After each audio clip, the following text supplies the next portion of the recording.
Hello guys, उम्मीद है आप लोग खैरियत से होंगे। अभी जिस वीडियो पे मैं रिएक्ट कर रहा हूँ वो थोड़ी सी अफसोसनाक है। आप लोगों ने टाइटल तो पढ़ ही लिया होगा। बेसिकली ये है, इसका टाइटल मैं खुद पढ़ लेता हूँ। 1947 का वो सया दिन जिसमें कुछ तकसीम हो गया, सब कुछ तकसीम हो गया। 1947 भारत का बंटवारा, वो दिन जब अंग्रेज़ रातों रात भारत छोड़ के चले गए थे, और जो कारनामे उसके बाद सर अंजाम हुए हैं अफसोसनाक, वो सारे इस वीडियो के अंदर हैं। चलें गाइस, पहले इस वीडियो को देखते हैं। हिस्ट्री टेलीविजन का लिंक है, आपको डिस्क्रिप्शन में मिल जाएगा। पहले इस वीडियो को देखते हैं, उसके बाद इसके ऊपर रिएक्ट करते हैं। तारीख थी 15 अगस्त 1947। रात को 12 बज रहे थे जब दुनिया की आधी से ज्यादा आबादी नींद की खराटों के साथ सो रही थी। उस वक्त भारत की आजादी का वो सुनहरा अध्याय लिखा जा रहा था जिसका हम कई सालों से इंतजार कर रहे थे। अंग्रेजी हुकूमत से आजाद होने की खुशी इतनी ज्यादा थी कि सब लोगों की आंखों में सिर्फ आने वाले आजाद भारत के वो सुनहरे पल नजर आ रहे थे जिसे पिछले कई सालों से अंग्रेजों ने अपनी कैद में कर रखे थे। उस वक्त देश के पहले प्रधानमंत्री पंडित जवाहरलाल नेहरू आजादी का पहला भाषण शुरू करते हैं। इस भाषण को ए ट्रिस्ट विद डेस्टिनी के नाम से जाना जाता है।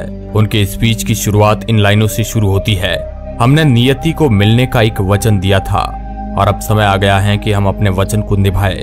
पूरी तरह ना सही, लेकिन बहुत हद तक। आज रात 12 बजे जब सारी दुनिया सो रही होगी, भारत जीवन और स्वतंत्रता की नई सुबह के साथ उठेगा।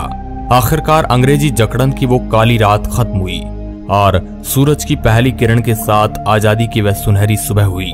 लेकिन ये कोई आम सुबह नहीं थी, बल्कि इस आजादी की सुनहरी सुबह को पाने के लिए कई वीरों ने अपने प्राणों का बलिदान दे दिया। लेकिन जितनी खुशी हमें आजादी की हो रही थी, तो दूसरी तरफ एक ऐसी दर्द भरी दास्तां हमारी चौखट पर दस्तक दे चुकी थी। वह थी भारत और पाकिस्तान के बंटवारे की वो लकीर। उस लकीर ने भारत और पाकिस्तान को दो अलग अलग भागों में बांट दिया, और यह एक ऐसी लकीर थी जिसका खामियाजा हजारों लोगों ने अपनी जान देकर चुकाया और करोड़ों लोग अपने बसे बसाए घर को छोड़ने के लिए मजबूर हो गए। कुछ महीने पहले जो देशवासी आपस में भाई की तरह मिलकर अंग्रेजी हुकूमत से लड़ रहे थे, वह बंटवारे की लकीर की वजह से एक दूसरे के खूनी दुश्मन बन चुके थे। बंटवारे के इस विस्थापन में इंसानियत पूरी तरह खत्म हो गई। 15 अगस्त 1947 से 9 दिन पहले 60 मुसलमानों का कत्ल अमृतसर में कर दिया गया। इसके ठीक 2 दिन बाद यानी 6 अगस्त 1947 को 74 सिखों का कत्ल लुधियाना फिरोजपुर रोड जलालाबाद के पास कर दिया गया। साल 1947 के अगस्त महीने के पहले सप्ताह के भीतर ही खून खराबे से अमृतसर की जमीन लाल रंग ले चुकी थी। हर रोज तकरीबन 100 से अधिक लोग अपनी जान गंवाकर बंटवारे की कीमत चुका रहे थे। उस दर्द भरी दास्तान को आज देखा तो नहीं जा सकता है, लेकिन उस पल को महसूस जरूर किया जा सकता है। आजादी से 48 घंटे पहले यानी 13 अगस्त 1947 को लाहौर से अमृतसर के लिए एक ट्रेन रवाना होती है। लाहौर के मुगलपुरा स्टेशन से चली इस ट्रेन में अमृतसर एक भी जिंदा इंसान नहीं पहुंचा। 43 हिंदू सिखों को ट्रेन पकड़ने से पहले ही मौत के घाट उतार दिया गया। जब पंजाब बंटवारे की आग की लपटों में जल रहा था, उस वक्त दिल्ली रेलवे स्टेशन से पाकिस्तान स्पेशल ट्रेन पाकिस्तान के लिए रवाना होती है, जिसमें पाकिस्तान जाने वाले सरकारी अफसर, कर्मचारी और उनके परिवार मौजूद थे। पाकिस्तान स्पेशल को दिल्ली से शानदार विदा किया गया, मगर जैसे ही ये ट्रेन पटियाला पहुंचती है तो पहली बार किसी ट्रेन पर हमले शुरू हो गए, और जिसमें एक महिला और एक बच्चे की मौत हो जाती है। और जब इस बात की खबर लाहौर और कराची पहुंची तो बदला लिया गया अमृतसर आने वाली पहली ट्रेन से। जब पाकिस्तान से वह ट्रेन अमृतसर रेलवे स्टेशन पर पहुंची तो उसमें एक भी जिंदा इंसान नहीं था। हर तरफ खून से लाल हुई ये ट्रेन अपने साथ हुए हादसे को बयां कर रही थी।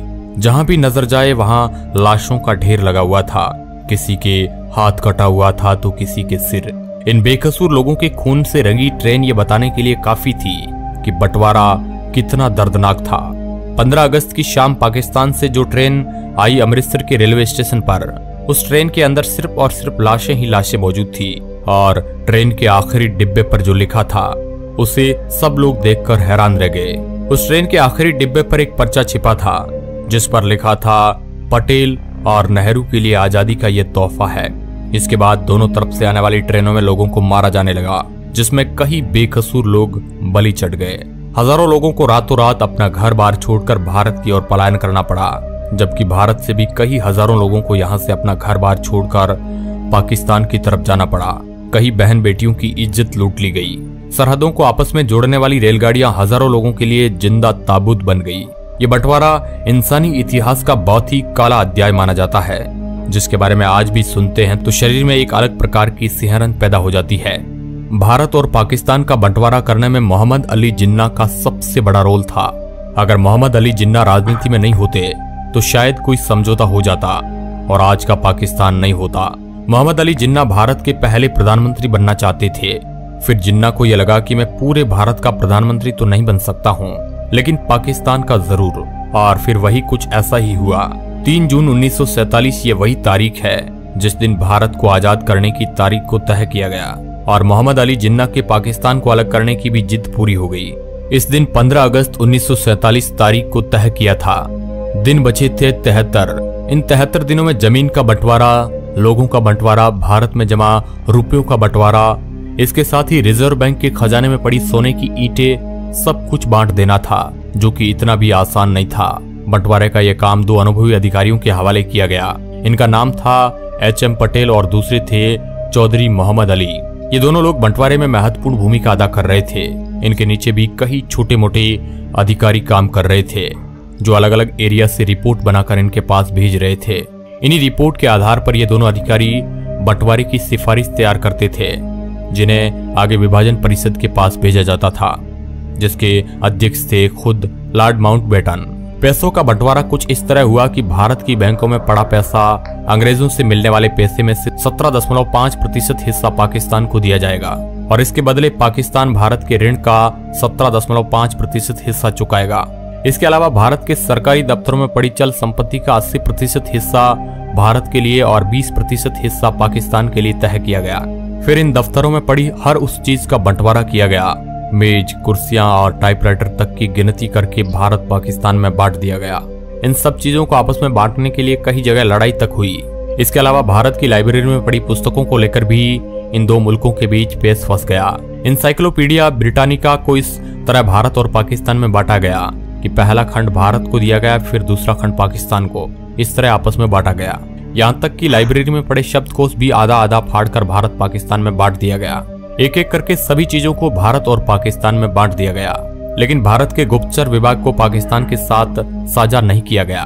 इस पर भारत के गृह विभाग ने दूरदर्शिता से फैसला लिया कि भारत के गुप्तचर विभाग में कोई किसी तरह की कमी नहीं की जाएगी और उसके अफसर इस बात पर अड़े रहे कि इस विभाग की एक फाइल तो छोड़िए, शाही तक हम पाकिस्तान नहीं जाने देंगे। इसके साथ ही पाकिस्तान के पास नोटों को छापने के लिए प्रेस नहीं थी और उस वक्त भारत में भी नोटों की छपाई के लिए एक ही प्रेस मशीन थी और भारत ने उस प्रेस को पाकिस्तान को देने से मना कर दिया, जिसके बाद पाकिस्तान ने काम चलाने के लिए भारतीय नोटों पर ही अपनी मोहर लगाकर करेंसी के रूप में इस्तेमाल किया।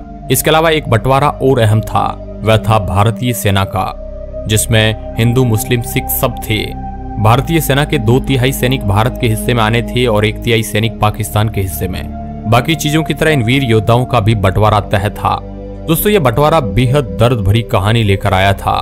ये कहानी हम आज भी सुनते हैं तो हमारी आंखों में आंसू आ जाते हैं, जिसमें लाखों करोड़ों लोग अपना घर बार छोड़ने को मजबूर हो गए थे।